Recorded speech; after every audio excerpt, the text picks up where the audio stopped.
reafirma a posição contrária ao governo federal, né, de ministro da Secretaria-Geral da Presidência. Alguns deputados propõem amplo debate sobre o tema, poucos, viu? Com envolvimento de pedagogos, psicólogos, especialistas em educação infantil e do adolescente, ou seja, tem que ouvir o adolescente para fazer isso. O adolescente não está sendo ouvido. E aí temos lá, adolescente, além de profissionais da especialidade de menores infratores, né, que trabalham em candários e tudo mais. Então, poucos propõem esse tipo de debate que hoje o Champagnat está propondo aqui, né? Então, parabéns ao Champagnat pela iniciativa. Bom, respondendo agora o que o colega falou da cláusula pétrea. Então, tecnicamente, eu vou responder para vocês que a questão da redução da maioridade é impossível. Já começa por aí. Ela é impossível. Tá? Então, eu vou mostrar para vocês por quê. Então, o artigo 228, né, eu sei que parece que vocês têm um debate e parece que parte defende a maioridade, parte não defende. Então, essa é uma tese forte para aqueles que defendem e são contra, porque se torna impossível a redução a partir daquilo que eu vou dizer agora. Então, veja lá. Artigo 228, são penalmente inimputáveis os menores de 18 anos sujeitos às normas da legislação especial. Que legislação especial é essa? Isso, Estatuto da Criança e Adolescente. Bom, isso viola a cláusula pétrea, pessoal. Professor, o que é cláusula pétrea? Cláusula pétrea é o seguinte, passamos para o próximo slide, eu tenho que acelerar. Então, a gente tem aqui o artigo 60 da Constituição, que trata das cláusulas pétreas. Cláusulas pétreas são partes da Constituição que não podem ser mudadas em hipótese nenhuma, a não ser que a Constituição seja rasgada e seja feita uma nova. Isso, saibam vocês que a nossa Constituição é de 88, ou seja, ela já existe há muitos anos. Então, para que seja feito isso, tem que rasgar e fazer tudo de novo, que isso é muito difícil de ser feito. E aí a gente tem aqui, a Constituição poderá ser emendada. Emendada, por exemplo, são as PECs, que nós falávamos agora há pouco, né? Então as PECs são permitidas. Porém, o parágrafo 4 diz assim, não será objeto de deliberação proposta de emenda constitucional tendente a abolir, ou seja, tendente a exterminar, tendente a retirar. E aí nós temos o inciso 4 que fala os direitos e garantias individuais, que são o que nós chamamos de direitos fundamentais, que são direitos humanos, direito da dignidade da pessoa humana, e o menor de idade também é humano, também é ser humano. Então, nós temos o quê? Que não é possível transformar o Código Penal e diminuir a menoridade de 18 para 16 anos, sendo que já tem legislação específica, que é o Estatuto da Criança e Adolescente, que já dispõe que é de 18 anos. E não só o Estatuto da Criança e Adolescente, mas todas as convenções internacionais que o Brasil faz parte. Por exemplo, a Convenção Internacional da Criança, que é um dos tratados internacionais mais ratificados no mundo inteiro. Sabe com vocês, né? Nós trabalhamos e vamos trabalhar isso no terceiro trimestre agora lá da Unifil. Então, aliás, pessoal, o vestibular da Unifil está aberto, hein? Vamos fazer vestibular na Unifil. Fazer o comercial, eu já saí disso aqui, né? Vamos lá. Sigamos. Então, propostas de redução da maioridade. Eu trago agora para vocês nada mais nada menos que a Unicef. Unicef vocês já ouviram falar, pelo menos já ouviram falar da Unicef, né? A Unicef é o Fundo das Nações Unidas para a Criança.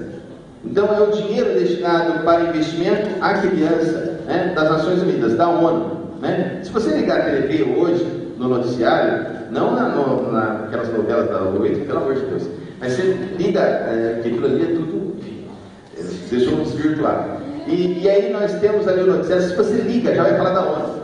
Vai falar da faixa de Gaza, vai falar isso para vocês, dos conflitos armados. E saibam vocês, numa estatística, vocês vão cair de costa agora.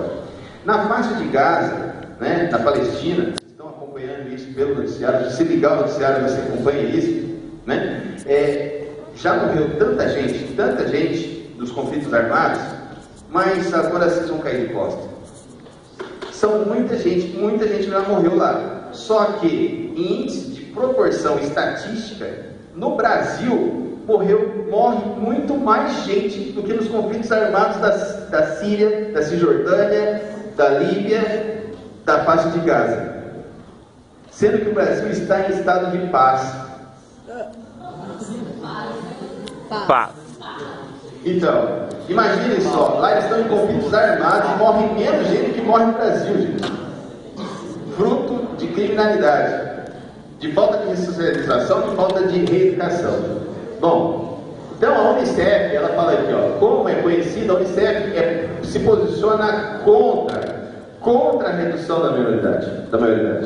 Então a Unicef, dos órgãos de proteção da criança mais conhecidos que nós temos mundialmente falando, ela se posiciona contra e ela sustenta, assim como qualquer alteração nessa natureza, em face a compromissos assumidos pelo Estado brasileiro, né, assume compromissos com a ratificação da Convenção Internacional dos Direitos da Criança e do Adolescente das Nações Unidas, que esse é o estatuto que, aliás, essa convenção, saibam vocês, que é a convenção que foi mais ratificada no mundo. Não tem uma convenção mais ratificada por países do mundo do que a Convenção da Criança. Então, ou seja, todos devem obedecer à lei internacional. E aqui a redução da maioridade penal representa, portanto, um enorme retrocesso no atual estágio de defesa, promoção e garantia de direito da criança e do adolescente no Brasil. Não estamos falando que a criança, que o adolescente deve restar impune, mas que o sistema que está previsto num dos estatutos mais poderosos que nós temos, que é o Estatuto da Criança e do Adolescente, que é copiado por países do primeiro mundo, deve sair do papel, pessoal. Deve sair do papel e ser praticado, como aquele caso que Foz do Iguaçu foi. Não sei como Foz do Iguaçu está agora, mas naquela época funcionava. E por que não vai funcionar de novo? Por que nós não vamos fazer isso funcionar? Por que nós vamos fechar aquele, eu não sei o nome daquele estádio lá da Amazônia, transformar num presídio bom de segurança? E aí, eu fecho, né, deixando essa mensagem para vocês. Ficou claro que todos os pontos negativos da redução da maioridade, que são coesos com órgãos internacionais, com instituições nacionais, com mentores como não só de direitos humanos, mas órgãos do Ministério Público que manifestam da mesma maneira, assim como juízes, aquele juiz que foi exonerado, que eu trazia para vocês aquela experiência. Então são situações que nós vemos flagrantemente dessa natureza.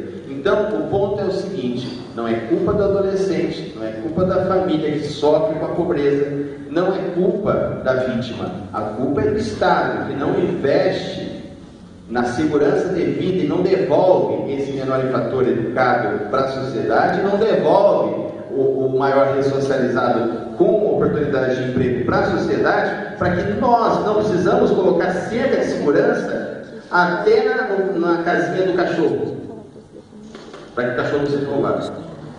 Eu não sei nem porque eu falei isso. A gente fala que só pode. Uma coisa que não fala é que a gente fica falando que sobre isso. Como é que a gente pode se defender disso? Você já deu a resposta, né? Ou seja, tem que haver um processo de trabalho efetivo, de reestruturação, não só do sistema, mas psicológico e especialmente o investimento na educação.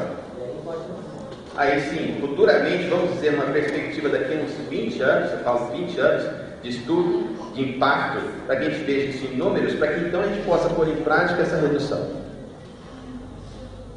Por exemplo, eu já vi alguns cartazes, alienados, mas enfim, que eles diziam que, por exemplo, a única coisa que eles falaram que a gente falou, que